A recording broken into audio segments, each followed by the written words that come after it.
این خونه رو تو برام پیدا کردی. سریعتر از همم تو میفروشی، اما خب پول لازم دارم. عجب وضعی، تونستی اینجا رو به خاک بشونی. اون حالی که تو میگی لازمش الکله، متوجهی؟ دلم برات تنگ شده بود، میدونستم میه. دمت تموم شد. دیگه به من زنگ نزن، مسیج نده. تاوان کاراییو که با هم کردی چند برابر پس میدی جناح.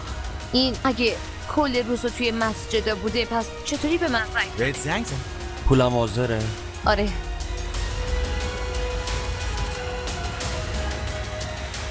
مصطفی چیه؟ بیا بیرون، کارت دارم. پولت. واسه چیه؟ بیا من رو تهدید نکن.